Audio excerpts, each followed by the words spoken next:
banner, overcoming anxiety. Is everyone okay to see that? Excellent, great. What we'll do is we're going to kick into the webinar now. So it's so great to have everyone here. Really excited to have you on board. And this is a live webinar. So the Q&A is available as we go through the webinar. So I'm going to go through a little bit of content and then we're going to get into it, kick into a bit of Q&A. But super excited to have everyone here. It's a great thrill of ours to present live. And this particular webinar is all about overcoming anxiety and breathing easier. And in particular, this webinar has got the potential, quite literally, to change your life. And so if you've been sort of struggling with anxiety and you've been facing anxiety, and that's a pretty bold statement, I know, but I really want to encourage you to really listen closely to the webinar and really consider what's being said throughout it. And definitely ask as many questions as you have about anxiety, and it'd be really fantastic to have you involved in working through what some of those things are. So getting into it, basically what we have is we have a screen sharing which isn't sharing that well. There we go. So an introduction is, my name's Ian Rumsey and I'm a psychologist. And I've done a Bachelor of Science at Sydney University, Master of Arts at Sydney University as well. I've done a Diploma of Leadership as well, and Certificate 3 in Disability Care. And I've also done a Trainer and Assessor. Some of my experience, and this is sort of just giving you a bit of background into who I am, that's a picture of me as well, is that I've done 10 years in the corporate sector. So that's in Microsoft, IBM, and an organization called Oracle Corporation. So some pretty high-end corporate sector kind of areas. And I was working in sales sort of management there, so not so much the technology side, more the sales side. And then I did a pretty big sea change and moved into the community sector, into the Department of Communities. And that was fantastic. It was such a great experience to move, very different to the corporate sector, almost chalk and cheese. And so that was working, you know, as a carer, but also as a psychologist in the Department of Communities. And so that's looking after families, difficult situations, some of the situations we dealt with, which were highly difficult in that space. And then 10 years in private practice as a psychologist, which is what I've been doing for the last 10 years. And we added up, there was about 10,000 hours that I've done face-to-face, which has been really interesting and exciting and fantastic in its breadth of people and experiences that you have as a psychologist. And so the reason why we're doing this on online courses is we're wanting to communicate the things that we find ourselves talking about in a session day in, day out. And we wanted to package it so it's actually really accessible for people and really easy to connect with for people.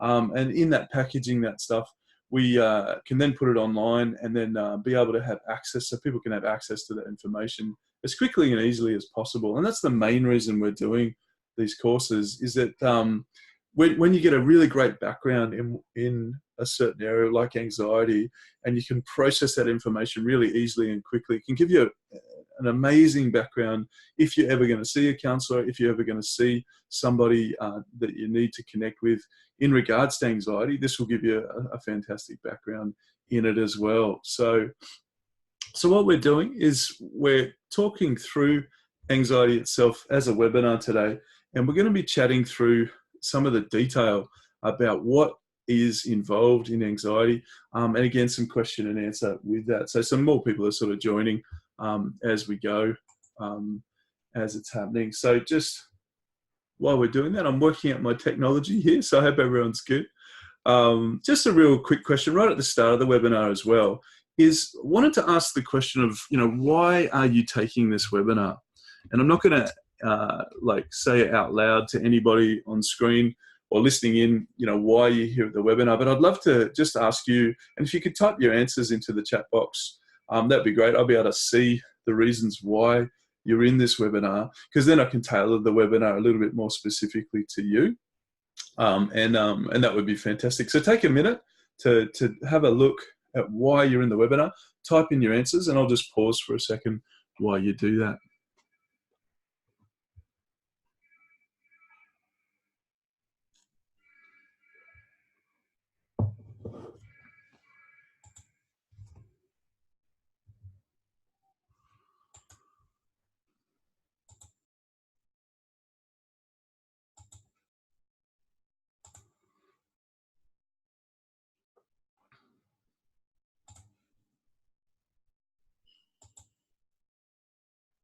So some good answers coming through there. Thanks so much for that. Really appreciate, um, yeah, what's been happening and in people's lives. And so much of what we talk about with anxiety is really, really genuine and authentic to people's individual situations. And really appreciate people writing in their answers there. That's fantastic. Really appreciate what's going on there. So what we're talking about now is, and this is the first part of the webinar, is what actually is anxiety? What do the symptoms look like? And then we're going to be talking about the anatomy of anxiety. So what sorts of things make up anxiety from an anatomy point of view? So we're actually going to literally detail through what the anatomy of anxiety actually is physically in your body, because that has incredible implications when it comes to understanding what anxiety is and the impacts of that physically in our body, and how we outwork that. We're also going to talk about anxiety first aid. So if you find yourself in anxiety regularly, or if you find a family member in anxiety regularly, what are some of the things that you can do in that space? We're also going to get into a little bit of detail about sort of moving from the anatomy of anxiety all the way through to how do you deal in life situations, how do you deal with that anxiety? So we're going to talk about that in the webinar as well. So like I said, really important topic. This one, it fills up about 70% of our client load as psychologists, anxiety does. And really, really appreciate you guys being here. So let's get into it. So we're going to get into what actually it is. And so what you'll see is anxiety itself is, and it's a fear or it's an anticipation of future events and future threats, basically, that we get afraid of what the future holds for us. And that's actually what anxiety is. Fear in itself is a normal response to arousal, and it usually follows a physical response to a perceived and or real threat. So fear is kind of like a normal response. We're actually born with two fears. We're born with a fear of falling, and we're actually born with a fear of loud noises. So there's two elements of fear that we have, and every other fear that we learn is a learned response. So as we're going through life, we learn fear, we learn about life. Here in Sydney, Australia, we've got pretty much everything that crawls or slithers is going to kill you. And so, so as a kid, we grow up learning that, snakes and spiders here in Australia are very dangerous. So we're sort of taught by our parents, don't touch any snakes, don't touch any spiders. And that's a good fear that we're taught with, okay? Another fear that we learn is fear of cars and fear of, things going loud, driving past us, lawnmowers, those sorts of things. So what I'm trying to say is that fear that's taught to us by our parents or by people can sometimes be really good. So that can be a good fear. So there can be good fears that we're taught. But there's also can be bad fears that we're taught. So that these bad fears kind of thing then can create anxiety for our future. So sometimes if there's a fear of losing a loved one or losing a situation or having what we call, and we're going to get into this, an attachment break, that actually creates then that anxiety. So I've done a picture here of a boat in a storm. And what I often find with clients with anxiety is they feel overwhelmed. So that concept of being overwhelmed is very common with people with anxiety, is that they're often feeling like they're in a boat and they're getting tossed by the waves, and the winds and the waves are so strong that they don't really know what to do. And so what they're doing is that they're in that little boat, they're afraid that they're going to get swamped. And that's a very real feeling with someone with anxiety. So often when you're looking at someone with anxiety, it looks like they're frozen. It can look like they're not at all at peace.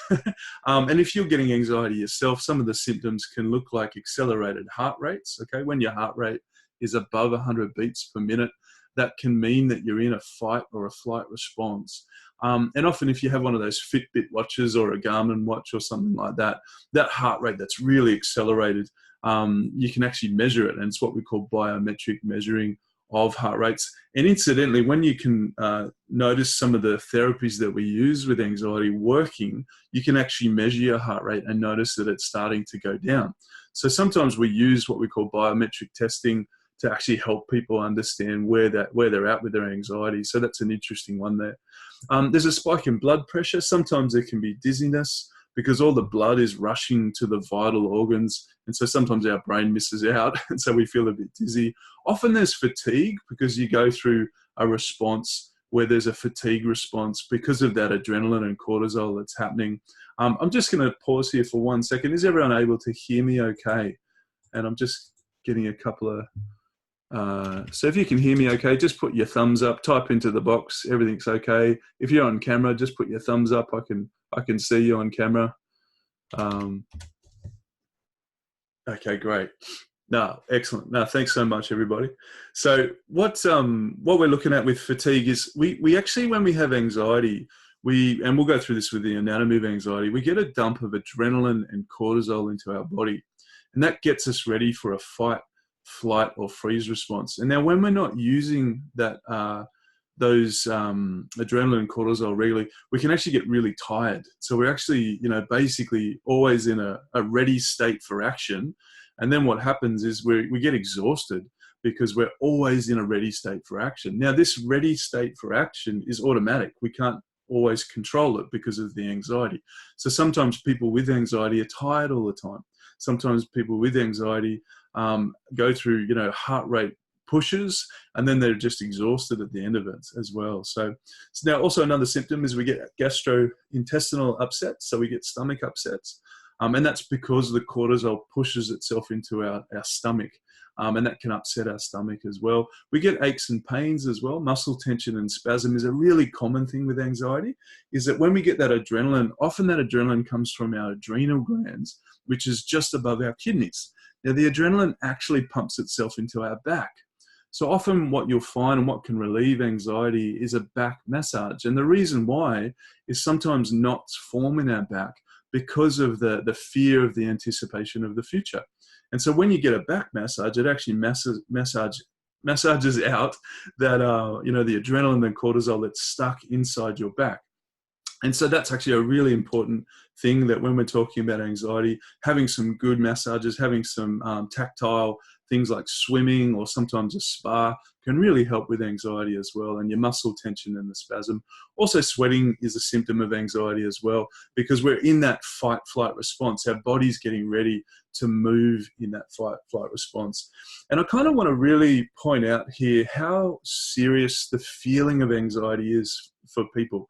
Is that in particular, my clients, we've got this famous boat race here in Australia. It's called the Sydney to Hobart boat race. And it happens every Christmas sort of Boxing Day. It launches itself from Sydney in Boxing Day. And it's a notorious race for those storms. It's a notorious race as a sailing boat going from Sydney to Hobart, which is in the south of Australia. There's an area called Bass Strait, and Bass Strait is a notorious area for storms. And there's actually been people that have lost their lives in that race. It's a massive race.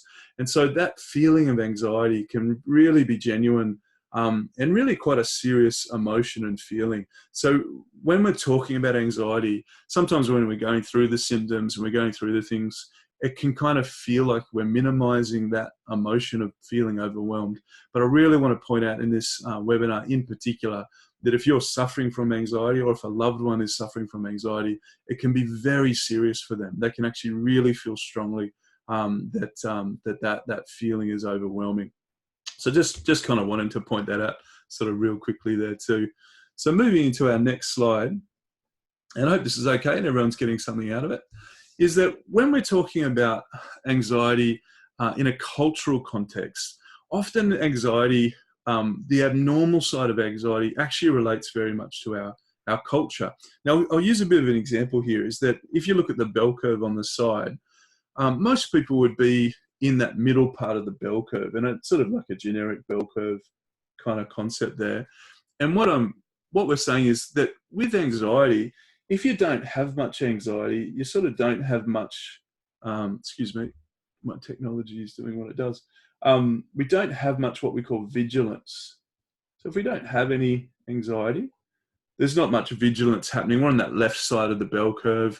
We don't really care that much about the future. We're not really worried about anything. We're living in the moment all the time, and that's got its own problems.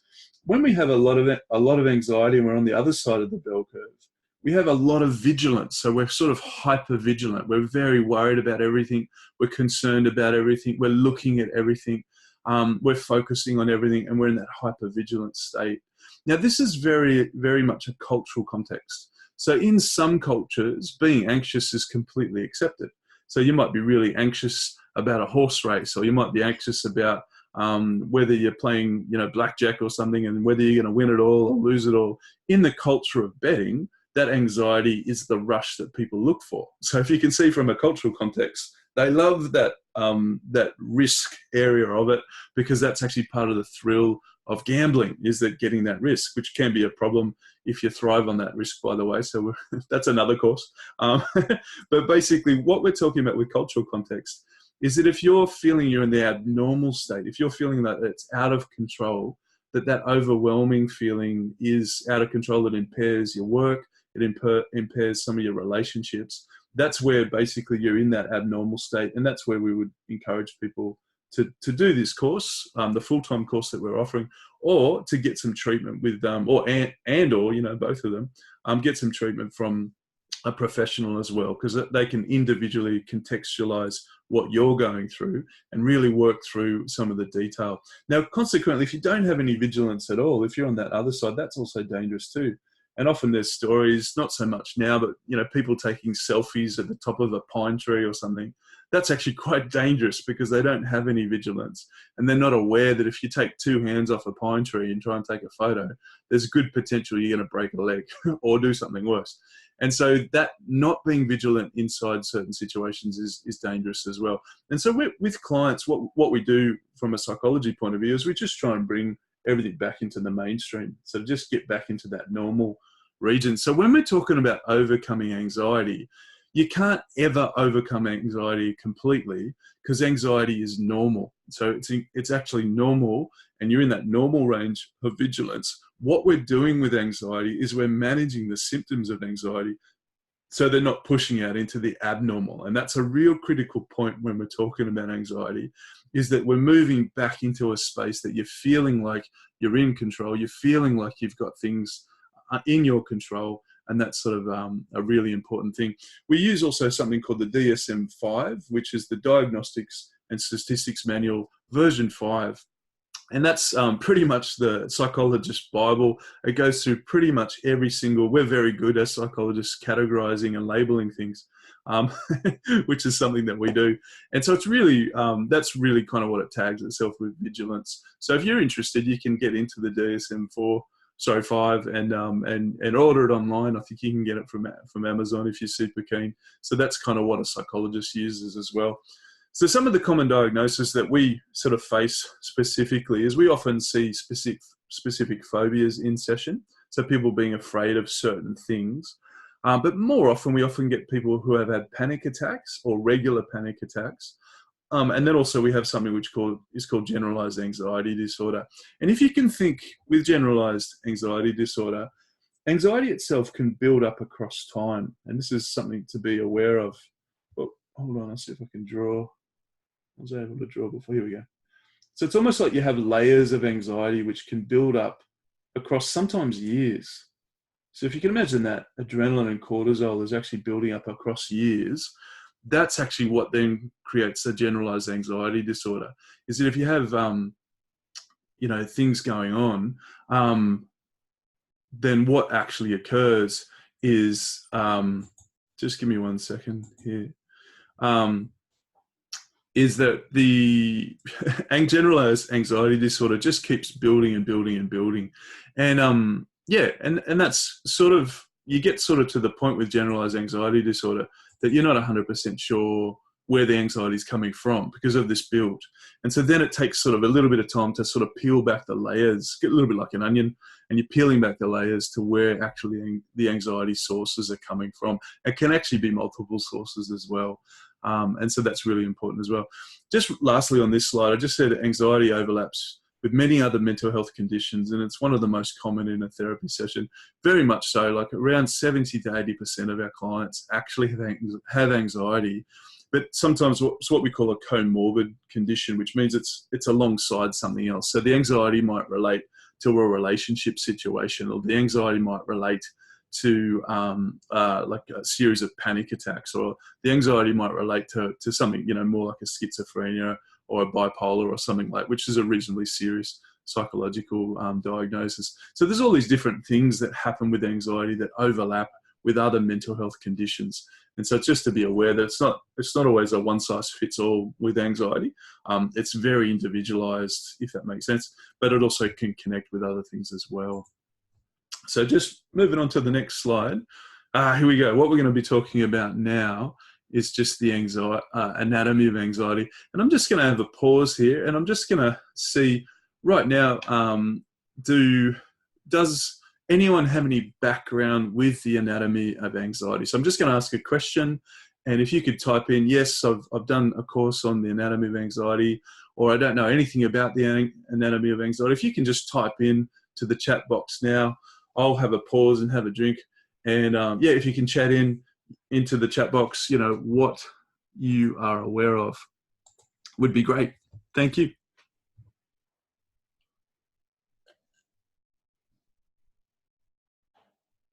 So again, the question again is, what study have you done in the anatomy of anxiety already? And so if you just type in what you know. Yep, getting some answers there. Great, excellent. No, thank you.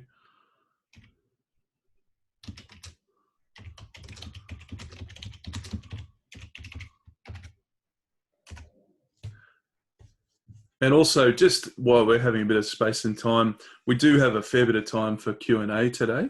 And so if you've got any questions that you want to ask around all of these topics, don't hesitate to when we get to the Q&A bit, to ask away. And that would be fantastic. Excellent. Yeah, getting some good feedback now. I really appreciate that, everybody. It is quite sometimes anxiety producing going on a live webinar, in that sometimes you don't know who else is listening in or anything like that. So we just keep all the chat confidential, just to let you know. And so we're not going to publicize any of the chat at all. Just to encourage you to share away, and I'm not going to say anything online at all, which I think is really important. Yeah, I'm getting some feedback on that too, which is cool. Excellent. Okay, so what I want to do now is actually want to share a picture of actually a brain. So I'm just going to click on sharing a different part of my screen now, if I can get into it. Again, I'm reasonably new to this style of technology, so you'll have to bear with me. Is everyone able to see a picture of a brain there? I think I'm sharing it correctly. Yeah, great. Okay, good. Everyone can see that. All right, so getting into some detail about the anatomy of anxiety. And I want to sort of preface it a little bit here, is that just doing a little bit of anatomy on the brain itself, and then we're going to drill into specifically what anxiety is, okay, inside the brain. So the first part to know or recognize is the brain is made up of a cortex, and the cortex has 4 key lobes. So one's the frontal lobe, another one's the parietal lobe, and the temporal lobe, and the occipital lobe is right at the back there. And what you'll see, so that's the occipital lobe at the back. And the cortex itself really creates a map of what we think reality is, okay? So you kind of really generally think cortex, map of reality. That's kind of what we're sort of starting to get to know. Again, it's extremely complicated, but I don't want to get into a huge amount of complexity today. What I'm wanting to focus on, though, is the frontal lobe here very much looks after our logic, our choices, our personality. It's very much what we call our executive functioning area of the brain. So the frontal lobe is very much, I think, what Western society is kind of built on is education.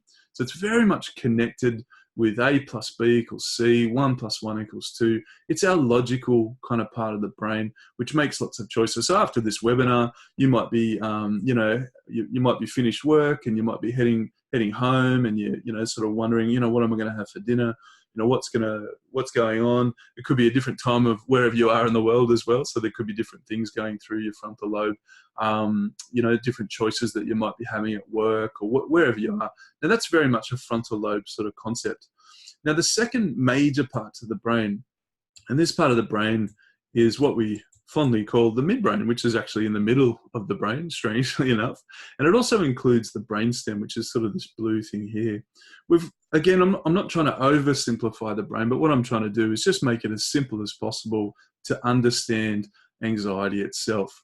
Now, in the midbrain pretty much creates a map of safety and security. It very much looks after our sleeping, our eating, our sexual drive, basically very much about our memory formation. So when we actually have memory, we actually have a short-term memory, which then dumps into the intermediate memory, which is all here in the hippocampus here, this horseshoe area. And then that sorts the memory out when we're sleeping in our REM sleep, and then it dumps it into the long-term memory as well. And so what we're doing in the midbrain is we're very much focusing on safety and security. In the cortex, we're focusing on reality or perceived reality. So there's sometimes a tussle between those two parts of the brain as well. The midbrain as well isn't logical at all. So it's not actually even logical on what's going on. And basically the logic side of the midbrain sometimes can be all over the place. And it sort of clashes with the logic of the frontal lobe. So sometimes with anxiety, and this is where anxiety lives, in the midbrain, the anxiety space, which isn't necessarily always logical. And so I want to go into specifics here. With anxiety, it's very much governed by a part of the midbrain called the amygdala. And the amygdala is two little just right at the end of the hippocampus. And the amygdala is the actual part of the brain that stores information relating to fear. So when we're talking about anxiety and fear of the future, this is literally where the information is stored in our brain. So when we're talking about the amygdala, we're talking about sometimes like those good fears, the fear of traffic, fear of hot stoves, fear of spiders and snakes here in Sydney, Australia, absolutely a very important fear. But also fears of what we call attachment breaks. So when we have an attachment break, and I'll go into a little bit of thought here, is that when we're talking about attachment break, we're talking about attachments are things that we connect with, both geographically and emotionally. So I just want to pause here for a second. Someone's putting their hand up. I'll just see why they're putting their hand up. Hello? And then so if you just bear with me, I'm just chatting with a member on the webinar at the moment and seeing what's going on.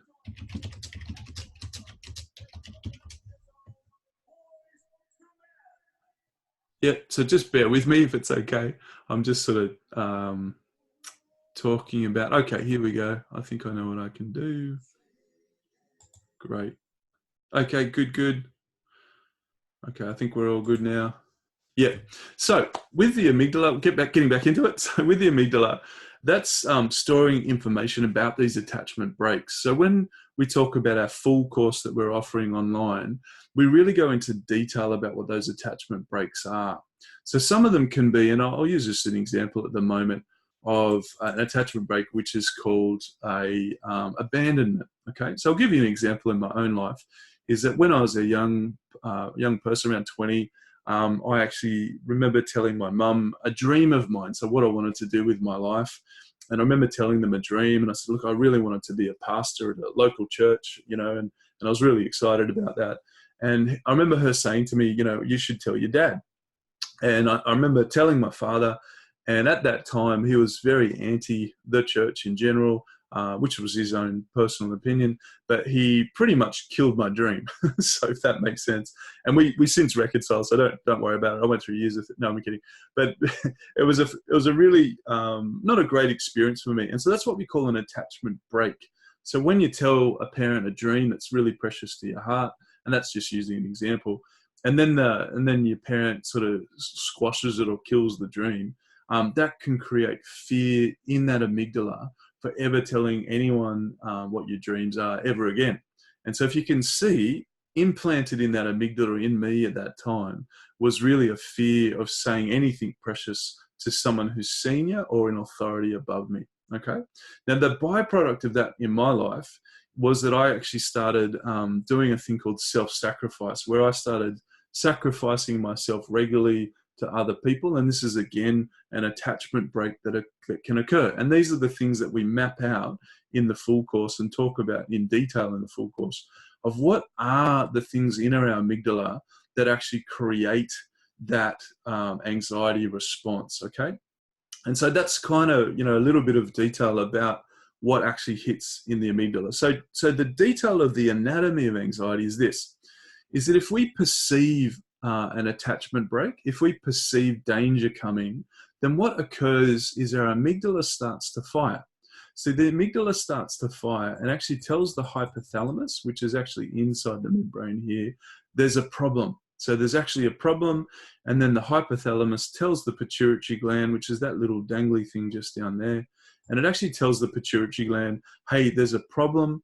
And then the pituitary gland goes, you know what, there's a problem. Let's send a message down the brainstem to just above our kidneys to the adrenal gland. And the adrenal gland, like I've mentioned, pumps into our body adrenaline and cortisol. And that's actually what then fuels us for a fight, freeze, or flight response. Okay, so I'll just say that again.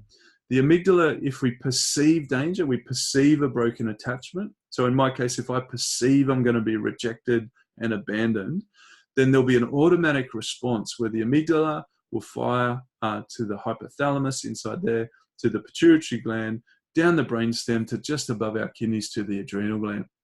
And so when we actually get that adrenal gland push, that moves us into a fight, freeze, or flight response. So using an analogy here, and I'll just go back to our original slide as well. So just bear with me for 1 second.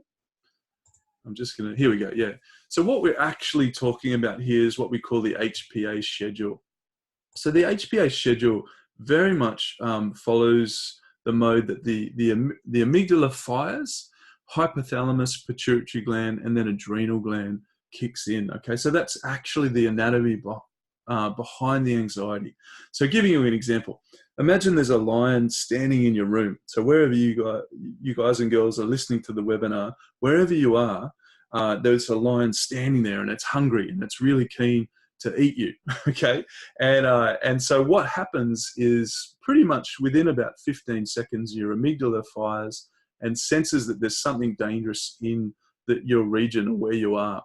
And this HPA schedule occurs, it happens, and you'll either go into a fight response, so you'll actually attack the lion in a way to get rid of the danger, okay? So not many people would attack a lion, but there could be someone in the webinar who would. And then that also aligns to a response we call anger, okay? So when someone's angry, and if they're regularly angry, so we get angry for lots of different reasons, but if someone's regularly angry, you might need to look at the concept that they might be regularly anxious, okay? Because if they're going into a fight response regularly, there's something they're afraid of, okay? Just a heads up on that. I remember years ago doing a marriage counseling, teaching or like learning about some marriage counseling. And the presenter said, if you've got an angry spouse, you've got an anxious spouse. And it was a very insightful concept because it matches 100% what we're talking about here in the HPA schedule. The second response can be a freeze response. So the lion's there, we perceive there's danger, the amygdala is going, there's something wrong. And so we freeze. So we freeze in that moment and we act like a statue, and then hopefully the lion walks out of the room and eats somebody else and doesn't think that we're interesting at all because we're statues. Now that's very common in a power differential. So if we've grown up in an abusive household or somewhere that there's been a power differential, that freeze response is a very common response when it comes to that, because we freeze. Hopefully the more powerful individual walks away, and then we can get on with life and be normal again. So that's what we call a freeze response. And then the last one is a flight response, where basically we run as fast as we can away from the lion, and hopefully the lion will eat somebody else because we're sprinted out of the room, and that's kind of what we're doing. So what we're talking about with the fight, freeze, and flight responses is that those three responses underpin our anxiety. And so really what we're doing in an anxiety course or an overcoming anxiety course, and we're learning to breathe easier, is that we're learning about what is in our amygdala that's creating this HPA schedule. And there can be many and very different things that are occurring inside our amygdala, but that's actually what we're doing in the full course, is that we're going to go into detail on how to manage what's in that schedule, and then how to process it properly and safely, if that makes sense, as we go through the course. And so that's very much, again, when you're doing this course, if you can start understanding even that your anxiety is imprinted into you, probably from childhood experiences or as you've grown up. It can also very much be adult experiences that can imprint that into our amygdala. But if you can actually even see that your anxiety is separate to who you are as a person, that's actually a great breakthrough. And when I said at the start of this webinar could change literally your life. If you can see that through the anatomy of anxiety, that you are not your anxiety, this is just a system that's going inside your brain and your body, that can be a great breakthrough. And we've seen that in therapy time and again as well, because you're differentiating yourself from an automatic system that's happening inside of you. So hopefully that makes sense. And that's sort of really just a teaser too about what we get into in the whole thought of anxiety as well. So I'm just going to move into our next slide. Here we go. And so we're going to kick into a little bit of assertiveness training now. And what I'm going to talk about, the reason why I'm talking about this is often the link between assertion and anxiety is quite powerful. In that when we have fear of connecting with people, of communicating with people, that fear can be sometimes grounded in anxiety.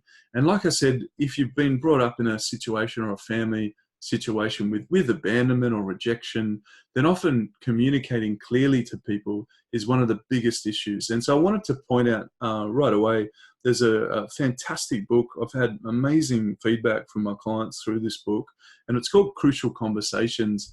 And the reason why I recommend it is a lot of the neuropsych that we've been talking about, a lot of the anatomy of psychology we've been talking about in this webinar, it's actually detailed in this book. So it's actually quite a detailed book when it comes to neuroscience and neuroanatomy. It sets the bar pretty high on what's available, as in how we can train ourselves to be good at crucial conversations. But I want to encourage you to have a look at that. A lot of what I've found with anxiety is people with anxiety, if you can treat it like something that we need to learn about, we need to understand, if you can move towards like an open learning perspective towards anxiety and really nail what the detail in your own life is, it can really produce great results for you in this space. And again, anxiety, like I said, it's about 70%, 80% of our client load. But if we can get some great information around neurologically what's happening in my personal situation, and then also what's happening even in friends and family situations, these are some of the great resources out there at the moment, because there is quite good understanding around what anxiety is. So I'm going to switch into like a pencil mode now. So I'm going to see and hope it really works. So just hold on, everybody. And I'm going to bring up a whiteboard. And so what I want to detail right now is I'm going to detail what assertive communication style can be. And again, like I said previously, you might think, well, what's this got to do with anxiety? Well, when it comes to relationships and managing our relationships, often assertive communication can be really powerful on what's going on. Got a little bit of feedback that I heard some personal background noise as well. Apologies about that. I'm just doing this webinar from home, and my wife and I have twins, so there might be a little bit of noise, just to let everybody know around that, because we obviously with young babies, we can't really do too much about the noise. So apologies about that. Not trying to be not professional there, but just that's the reality of our situation at the moment. So again, that's assertive communication, just an example right there. So what we're talking about with assertive communication is, when we're talking about communication in general, there's three particular styles of communication. And the first one is aggression. The next one is assertion, which is what we're going to focus on. And then the last one is submissive style. Okay. And then there's you and whoever the person that you're communicating with. Okay. So when you talk about these three styles, and again, this is very general, so there's lots of myriads of individual styles of communication, but these are the three major ones that we're talking about. So when you're a submissive communicator, and this can change depending on who you're communicating with as well, is that you often feel like you're losing, and whoever you're communicating with is winning. Okay. And the big problem with submissive communication is it builds up pressure, and it can build up anxiety and pressure.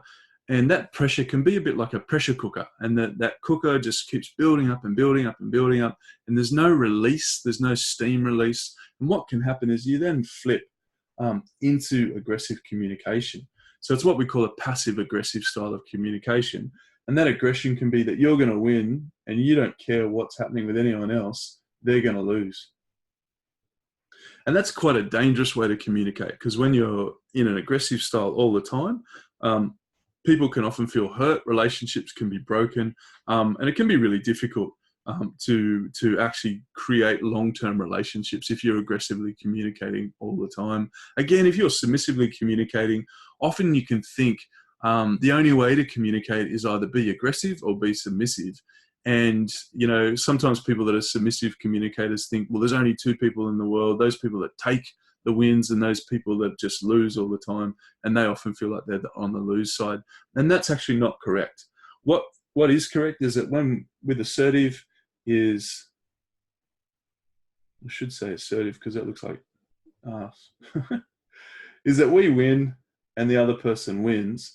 How we win is we say exactly what we want to say.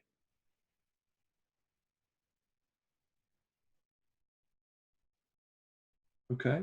And what we're doing is we're not hurting the person who we're saying it to. Okay. So there's no pain in saying what you want to say. So a little bit of a background here. Again, switching over from the neuropsych that we talked about. When you're assertive communication, often you need to face the fear that's in your amygdala. So sometimes if you've been brought up, like I said, my dad sort of, was a bit of a dream killer at one point, and he was a fantastic dad, so don't get me wrong, but in that moment, it wasn't that particularly great. And so when I actually started learning to be assertive in my own style of communication, I had to face the fear that somebody might try and kill my dream. I had to face that fear. And that's what we do when we start assertively communicating, is every time we push the boundary into a space that we're afraid of, we're resetting the amygdala. So every time that we move into an assertive communication style, we're resetting the way that our brain's been imprinted. And that's the way that we change. So that when we're actually pushing our boundaries when it comes to getting closer and closer to one another from an intimacy point of view, or from a connection point of view, or from a communication point of view, we're pushing those boundaries of fear. And that's really what we're talking about in this particular sort of training around assertiveness, is how you break a thing called self-sacrifice. Is you start being assertive with what your needs are. You don't always become a steamroller to everybody else.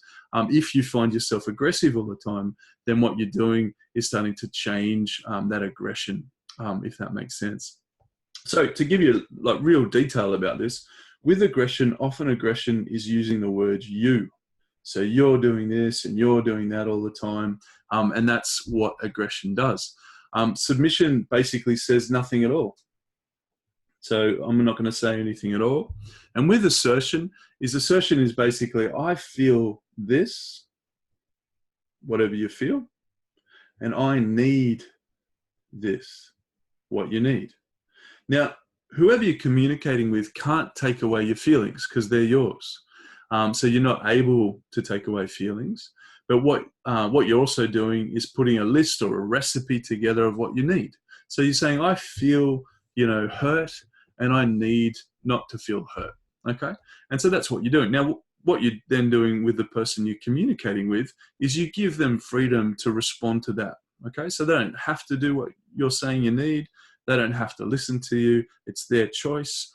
And so there's freedom when you're talking about the person you're talking to, but you're also communicating very clearly exactly what you want and exactly what you need. Okay. And these are very different situations you can do that in. The book that we recommend, Crucial Conversations, is set in the context of a workplace situation, but I also want to recommend that you can actually cross that over into a family situation, interpersonal relationship situations, all different situations around that. So yeah, so hopefully that's a good, just a little bit of a segue in this webinar on really mapping, the neuroscience amygdala all the way through to day-to-day practical things to overcome anxiety, is really to face sometimes some of those self-sacrificing tendencies by just becoming more assertive. So becoming more assertive in what your needs are, more assertive in who you are, and then that way you can ask for your needs to be met appropriately,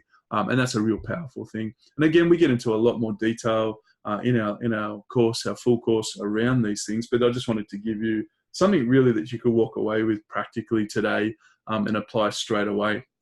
The last thing that we're going to do just before the Q&A starts, and I hope everyone's tracking well and everyone's still in the webinar, which is great. So it must be going okay. So what we're going to talk about is anxiety first aid. So we want to go through a fair bit here. But if you're finding yourself in anxiety, if you're finding a family member in anxiety, these are some of the things that you can apply immediately, which will actually help the situation immediately as well. So the first thing to do is physical activity. Is that what we've found research-wise is that 30 minutes a day of research, at least 3 times a week, has capacity to burn up that excess adrenaline and cortisol. And I actually find it fascinating that at school, we all did physical education or PE or sport in some form at school. But when we leave school and get into our careers, often we just leave that whole sport to the side. Now, the reason why we're encouraging it now to be just part of your everyday is that's actually what burns up that adrenaline and cortisol. And often it's funny, it's when people come into anxiety to our clinic, and they come in with depression as well, which connects to anxiety, is that we actually then send them to a gym. So we send them to do some physical activity, and sometimes they're shocked. They're like, why am I doing this physical activity? And it's specifically been found out that burning the adrenaline cortisol can manage those symptoms of depression and anxiety significantly. So not just a little bit, but significantly.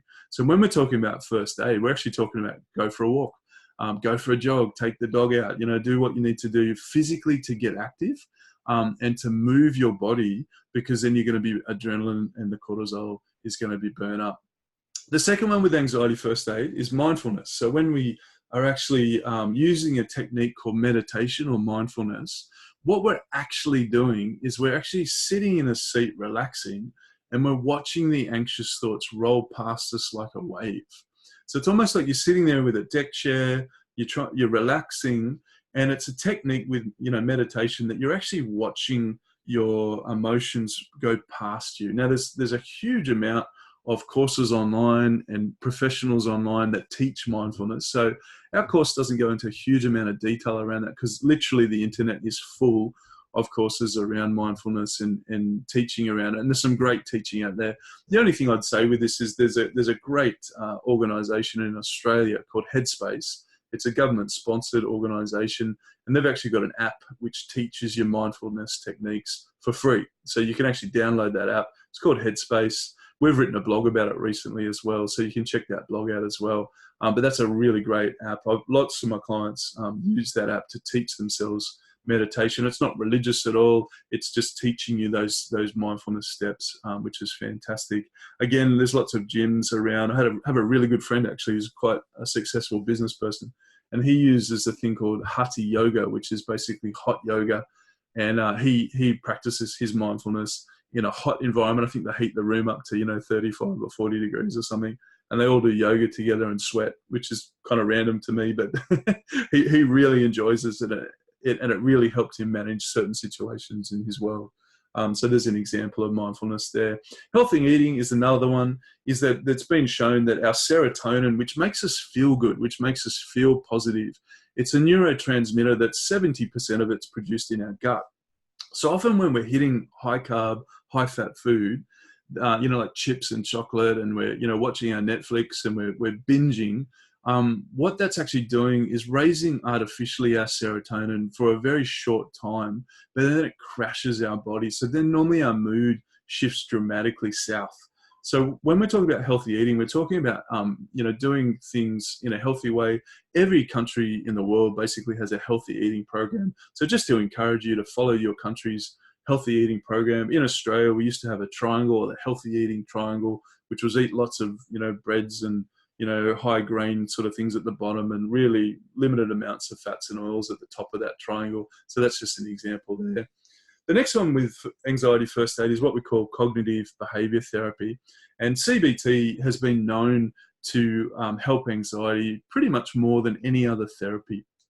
And that mindfulness is definitely a therapy style, but it's actually more like a meditation style. Cognitive behavior therapy literally goes into detail of what's going into your amygdala. It's going into detail about why has your amygdala shifted to the way it is? Why is there an anxiety or fear of the future about a certain area?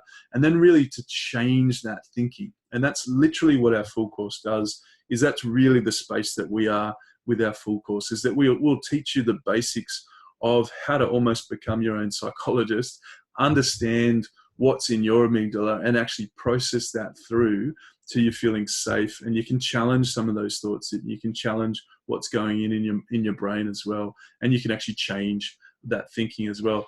The CBT as well, in Australia, we have a medical program called Medicare, and in Australia, that medical program supports CBT. So we actually have a government system which supports cognitive behavior therapy. And I just want to put it out there, our government would not give any money to anybody unless they believed it worked. And so that's actually how much CBT is endorsed, at least in our culture, is that they can see it does work, and they put their money, the government puts its money behind CBT working. And that's a big part of it, actually, how we get paid as psychologists as well in the Australian system. The next one is breathing and muscle relaxation. And so I really just want to quickly teach you two basic exercises you can do. One is breathing from your diaphragm. So if you put your hand just below, or just at the top of your stomach, just below your rib cage, just kind of where your rib cage is. With breathing, we're wanting to breathe in for 4 and out for 6. And what we're doing is we're breathing from our diaphragm. So if you're finding yourself in an anxiety state, you're wanting to breathe in for 4. And so you can even do this now, breathing in for 4, and then out for 6, in for 4, out for 6. And what we're doing with that is we're literally lowering our heart rate. And that's an exercise that the Australian Institute of Sport created. And our Australian Institute of Sport was teaching the sprinters how to lower your heart rate as fast as possible. So we're using an automatic system, our breathing system, to tell an automatic system, which is our anxiety system, there's no line. That's actually what we're doing. So we're using automatic systems to tell automatic system everything's okay. The muscle relaxation, I just call it hold for 5s. And what you're doing is you're holding each muscle group and holding it as tightly as you can for 5, and then you're releasing it. So what we do is we start with our head and our neck and our face, and so you scrunch it up.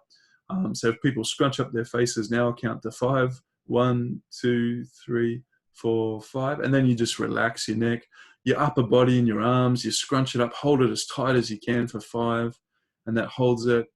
And then you release it after 5. And then your core, so your chest all the way down to your stomach. And then you hold that for 5. And then your butt all the way down to your toes. You hold that for 5 as well. So these muscle relaxation, you're really trying to dissipate the adrenaline, the cortisol that's been built up in your muscle groups. And so both of those have been known also to calm people when they're in anxiety state. You do have to practice them. And I've had feedback regularly from clients that they say, oh, that breathing and muscle relaxation just doesn't work. And they're right, it doesn't normally curb things straight away. But what we're looking to do is practice these things. So when you do find yourself in an anxiety state, you are actually able to move with that there as well. So then the last one with medication is really seeing your GP. And part of our full course, we've actually got an interview with our local doctor, Dr. Andy, and he talks through all the different medications that you use in an anxiety situation. And just really, you'd obviously need to see your local GP, your local doctor, to get a prescription for those. But we very much use those in an anxiety first aid situation. If you're finding your life is so impaired that you can't even function, do you know what I mean, because of panic attacks or something that's going on, we highly recommend using medication as an anxiety first aid treatment in that. I don't think medication is necessarily a long-term solution. There's specific situations it is, but also medication combined with cognitive behavior therapy. And I'll say that again, it needs to be combined with cognitive behavior therapy to have a good long-term effect. Because if you're just doing the medication or just doing the cognitive behavior therapy, sometimes that's not enough and you need to move into a bit more of a state there. So what we're about to do now is we're just about to move into the question and answer time. So I'm going to give everyone just a little bit of time to write some questions down.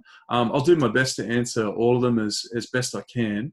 But if you wanted to type away and start typing in some questions, yep, they're starting to come through. So yeah, type away, chat through. I'm happy to answer as many as I can and be as specific as you can. And I'll try and answer them as specific as I can. So I'll give you everyone just a moment now to type in some questions, anything that you might be interested in.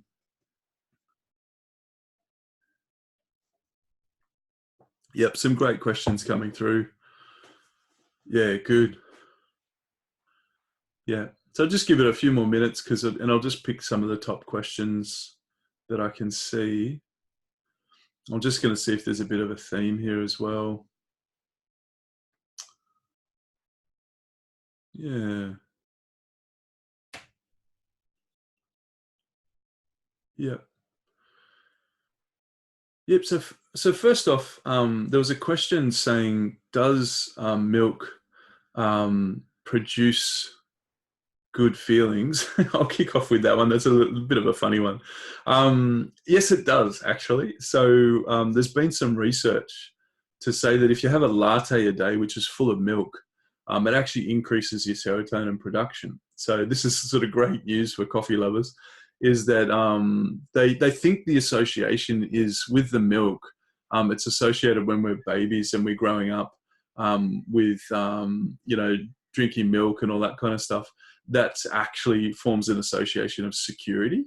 So, being breastfed or having bottle feeding growing up is a part of that association with milk. So yeah, go for it with your coffees every day. It sounds like, that's a positive thing that happens there. Yeah, excellent. Yeah. So one of the questions is, why does anxiety cause anxious, scary thoughts? And that's a really, really great question. And it's a really interesting thing that the brain itself, both the cortex and the midbrain, if it doesn't have good firm information, the brain actually makes up scenarios itself. And that's quite an interesting thing about our brains, is that our brains tend to catastrophize things. And it also depends on the family of origin that you're brought up with. But we have a tendency as humans to think the worst. And I know that sounds kind of not that positive, but our brain, so for example, so say when we're kids and we're looking around our room and there's all these shadows, our brain can manufacture the thought that there's a monster in a certain shadow. Now, why does it do that? Like, why does our brain actually manufacture that? And the thing is that we've got kind of a predisposition towards being fearful, if that makes sense. And again, some people's amygdala, the hippocampus, is a lot more sensitive than other people, and that's a genetic thing. So some kids will be more fearful of shadows than others. Some people will have a greater disposition to anxiety than other people, a greater sensitivity to other people. And so then their thoughts can be scarier, or they can be more what we call catastrophic. And so when there are scary thoughts, one of the techniques that we use in CBT, and we do this under management, is that we basically challenge the catastrophic thinking. So we challenge, so for example, in a kid's room, as a dad, and I've got 3 young kids, I would go into the room and just investigate all the different shadows, look under the bed, make sure there's no monsters, and then tell my children, hey, it's all okay, everything's safe, we've investigated everything. And that's what we do kind of as adults in therapy, is we challenge the catastrophic thinking. So we look under the beds, we look under that, we do everything. And you might think, well, and there's a part of our brain that knows they're not real, and that our frontal lobe in particular is like, why are we checking all these things? But what we're trying to bring safety to is the midbrain. What we're trying to bring peace to is our midbrain and real reassurance. Okay. Now, this is important. If you have someone in your family who is anxious regularly, then reassurance is one of your key weapons. So a key thing that you need to be doing regularly is not to try and answer logically what's going on in their brain, because you're speaking to their frontal lobe. What you're wanting to do is you're actually wanting to connect with their sorry guys, I'm just doing some stuff here and I'm working it out. Just give me 1 sec, everybody. Thanks very much. So can everyone hear me still okay? I'm just checking on the sound and all that kind of stuff as well. So back to that question and answer, is that often what we're doing is we're thinking about bringing reassurance to people, because it's their midbrain which actually requires that reassurance. So whatever job role you're in, which you might be working with people with anxiety, whatever space that you're in, if you've got a friend or a family member who's got anxiety, or if you have anxiety yourself, often don't try to challenge the logical part of the brain. What we're really wanting to do is bring reassurance to the mid part of the brain. And that's something, so why is there scary thoughts? Well, that's just what it is. We just have scary thoughts. Thanks for everybody's feedback as well. Another question that we've got, we're just in a Q&A space at the moment. If we've got a few people that have just joined actually. So if you've got any questions about anxiety, that's the space that we're in now with the webinar.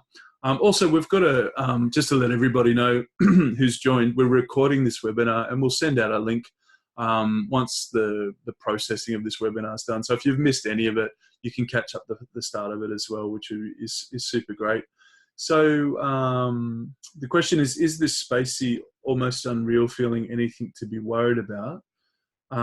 What's your opinion of simply accepting? Yep. There's a style of therapy called acceptance and commitment theory, or ACT therapy, which I think that person's referring to. So the spacey, almost unreal feeling anything to worry about, we always recommend people getting an assessment with a general practitioner if you have any concerns. So if you've got some concerns that you regularly feel spacey or feel unreal about certain circumstances, really to check in with your GP to get an assessment. The reason why we say that is that sometimes, very rarely, that spacey, unreal feeling can have other origins apart from anxiety. Most of the time it is anxiety, that spacey, unreal feeling is, but we want you to just check out where that's coming from. Often that spacey, unreal feeling, or being disconnected from reality or numb, often that's related to anxiety in that flight response. So you've sort of gone through life, probably gone through some sort of trauma or your perceived trauma. And so that actually has made you feel like one step away from reality regularly, because that's part of your flight response. Now that flight response can actually sometimes be ingrained into a person. So that person feels regularly that they're not connected and they're not linking with reality regularly. And so what we do in therapy situations with that is we start working out why the origins of that flight response occurred, and really try and bring peace to whatever's in the amygdala that's created that. And then hopefully just reconnecting, just slowly, normally, a reconnection with reality. But it's not something to be significantly worried about. But if you're worried about it, I think it's worth, addressing and chatting with your GP and chatting with someone around what's happening. With acceptance and commitment therapy, and just answering that part of the question, I haven't been trained specifically in ACT therapy. I've got a number of colleagues who have, and they love it. The therapy style that we use when it comes to our full course is really a neuroscience style of therapy, but it also links to identity. So often we find when clients have purpose and identity, they understand the value that they bring to the table, to their families, to their communities. Often that can really significantly transform their anxiety. And there's quite a lot of research relating to the concept that you're not just a whole sum of things in your brain which create anxiety. You're something much greater than that. You're actually a person. You've got value. You've got, and anxiety in itself is really an illness. So what we're doing is treating an illness. We're managing an illness, but that's not who you are. So it's a slightly different style to ACT therapy. So ACT therapy, very much, from what I understand, is that when you get to a point where you're accepting whatever the trauma was, you're accepting whatever the change of life circumstance is, and you're owning it, that actually then enables you to move on from it. Okay, so, but what I find with ACT therapy, and this is just a personal opinion, so I'll just throw it out there, is often someone isn't owning it or they're not accepting it well. And so they go to the therapist, and the therapist's like, you haven't accepted it properly. And then the client feels bad that they're not doing the therapy properly. And then they'll go a month, and then they're still not owning it. And then, and then they'll go to the therapist, and the therapist is like, you're still not, accepting it, so we can't move on. And then the person feels bad because they're not. So I've seen that a couple of times as well. So I kind of feel for clients in that situation, because I feel like there's certain elements to that. I suppose we also do one of the modules we talk about is actually forgiveness. So forgiving trauma and forgiving situations that have created great pain. That is a style of ACT therapy that we do. So forgiveness in itself is that you're forgiving whatever, and we go into detail in the course. But what we talk specifically about is that when you're releasing things like anger and you're releasing things like pain, and you're doing it safely, that's actually a part of ACT therapy, from what I can tell. But then it's also you're moving through that pain to an endpoint where you're letting go of the pain, which is what we term forgiveness. So there's a side to that, and that's clinically been shown again to have great results. So I think that's similar to ACT as well. So if you hear what I'm saying with that as well. So hopefully that's good. Any other questions, please send them through. I'm just scanning some as well, just while we're chatting. I think everyone can hear us okay. Yeah, excellent. Yep. I think I covered it before, but one of the questions was, how do I help a family member who's got anxiety?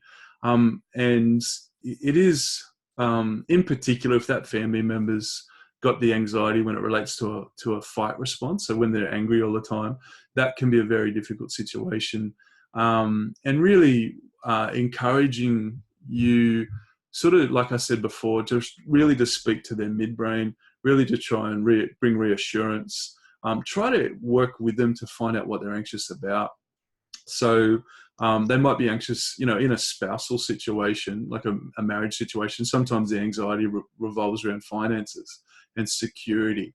So, there might be an angry wife who's angry all the time at the husband because he's watching the football all the time or something. And there's anger. But what she's actually worried about is she's worried about the finances and the security of the family. And so it's really, in that situation, trying to work out, well, what is it? Where's the anxiety coming from? And where's, what's going on with that? If another spousal situation is, when someone's asleep all the time, so they're in an avoidance or a flight response all the time. Why is that? Why are they asleep all the time? Why are they doing that? And really trying to nut out what could be a reason for those extra steps of anxiety that someone's finding themselves in. Hope that's good. We've been going for quite a while now, so we're sort of hitting over an hour. Really appreciate everyone hanging with us. And I just wanted to finish up the webinar now. And this is the special deal that we talked about in the email. What we're actually going to do is, here we go, is that it's a big slide that we've got in front of you. Starting on the 27th of September, which is later on in this month, we're actually going to do our course live. So we actually have 8 weeks, so 8 one-hour sessions, week in, week out, live. And we're actually